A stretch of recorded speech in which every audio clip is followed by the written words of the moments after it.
Welcome back to AutoLooks Online. This week we're looking at the Lotus City Car. Yes, brand new concept from the Paris Auto Show, although 2 months has passed since the Paris Auto Show has come out. The new Lotus City Car is, well, making some new waves for Lotus, a car company which has released, well, 6 brand new concepts at the Paris Auto Show. This city car being one of them. Now, let's take a look into the future of what Lotus may or may not have. Now, seeing as city cars have become more and more of an actual segment of the industry, take a look at the Smart 4.2, the Toyota IQ, even the newly released Aston Martin Signet. And it seems that, well, Lotus wants to move into that place. Hey, what's a better way to try and bring down your actual EPA for fuel economy for any car company around than, well, releasing a brand new city car? Aston Martin's doing it, why not Lotus? Well, up front, we got to take a look at how this thing really does look. Now, Lotus has come a long way from being, the weird boxy looking things of the 1970s. Although great looking cars with great aerodynamics for the time, they were a pretty simple and basic design. Looking at Lotus now, it's hard to believe that they're part Malaysian. This British sports car company, owned by the Malaysian car company Proton Auto right now, is actually making strides. They're releasing the brand new Esprit, replacing the Lotus Elise, and they may have actually a new model on the way. They did release a sedan and a new city car at the Paris Auto Show. Now, up front, we got to take a look at this thing. Okay? Lotus has come a long way, and it seems they're going after a more, just like everyone else, the big wide mouth kind of look. This originally started, well, one of the first car companies to ever utilize this was Ford of Australia.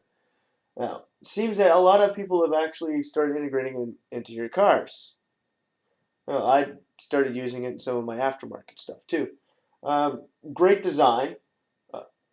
Your front air ducts right there just float magnificently with that front air duct. Headlights, okay, I gotta make a point with this. They're evil looking. On this car, they actually do work. A bad point in the front that I find, okay, the hood tapering in just a slight bit here. It is nice, but it does kind of add a more wide look to the front end of this car.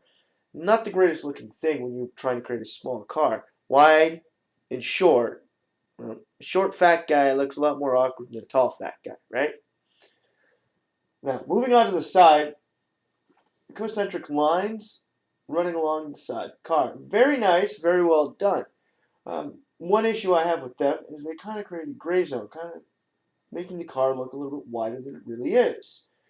It's nice. You would like to have, more of a smooth surface, kind of create less dark spots.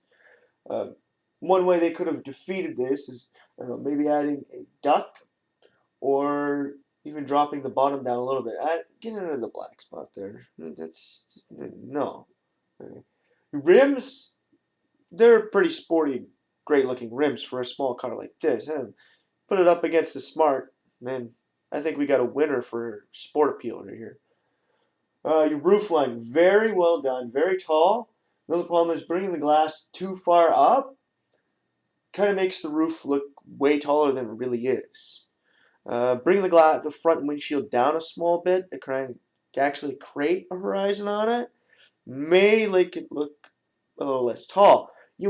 It's Lotus. They're well known for creating short, fast-looking cars. And city cars, small compact cars like this are very hard to do that with.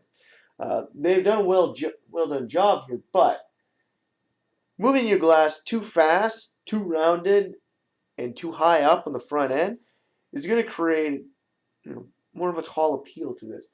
Kind of add a corner right here. Make it go up. Add a corner. Even if you bring the glass in on that corner, kind of make it look a little bit better. Okay, moving on to the rear. We see right here, I'm not too great about this body line. Like, it would have been really nice if this actually was the back without this stupid, kind of notch back look. Okay. it's sort of like what the Honda did with the Odyssey. They had a great line, and they kind of added to it. You shouldn't have added to it. Just cut it off right here. You lose a little bit of trunk space. Yeah, that is a very vital thing in a city car, but they could have gone without it. Moving on to the rear. Okay, we see that a Lotus has done a very well done job in the rear end. Okay, unlike a lot of other city cars, the back end doesn't look like it's 4 miles wider than it is. Take a look at the back of the Smart 42.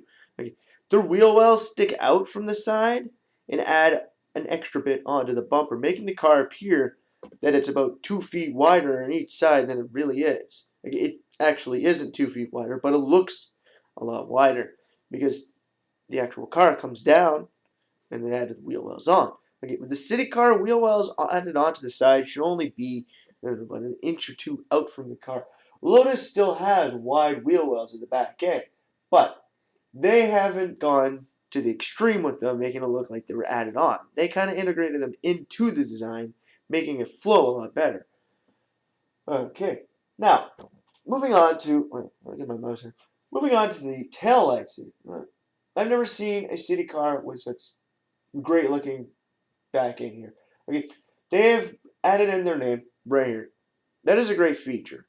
You can't go wrong with adding the company name right in the back name. Like Saturn used to do in the bumpers. That's kind of tacky, but still kind of neat. Pontiac did it with the Sunfires. Like boring, girlish looking car, but they threw in the symbol when you push the brake light. Here they didn't. When you push the brake light, it doesn't light up, but it still appears. It's more of a luxury feature. Tail lights are just evil.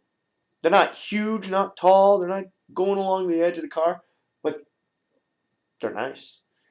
The only thing I can say about where this is, how it cuts in here, it's a very neat feature. It kind of makes it look like a robot from the 1980s. I don't know. First thing come to mind. It sort of looks like it might belong in the Tron movie. Not on the streets, but compared to some of its competitors, it's a little bit better. The exhaust. You can't go wrong with a rear-mounted exhaust. But a rear-mounted exhaust made right into the center of the car, it's just amazing. Okay, they've done a very well done job here. The only point I can say that not too great is the fact that they added this, the rear spoiler. Like they should have gone along white, notch it here a bit, bring it back, and bring your window right back here. Well, the window does come back, and they added on this little notch. The little notch is decent. From the back end, it looks good. From the front end, it looks bad. I don't know. Maybe Lotus can kind of work something around it. Maybe add on a spoiler that doesn't disappear into the car that no one notices and kind of just gives the illusion that it's a notch. Overall, out of 10, I'm giving this car, for an all-around city car, I'm giving it an 8. And compared to its competitors, this thing's getting an 8. Why? Evil design, great looking rims, got some sport appeal, awesome exhaust, front air duct is amazing. Where its losing points is that rear spoiler notch. Not the greatest. Wheel wells can be brought in a small little bent and along the sides. The sidelines, I don't know. Could have been done a little bit better. So, for this week at AutoLooks, what can we say? Lotus, you've come a long way since the 1970s with your James Bond Lotus Esprit blowing up as the guy trying to break into it. But still seems you might have some way to go. Let's just hope Bob Lutz is wrong. That Lotus has a 60% chance of surviving. With models like this, and maybe some financial gain behind them, maybe we could see Lotus cars making a major comeback. For this week, it's Everett saying, good day, and you got AutoLooks on your side.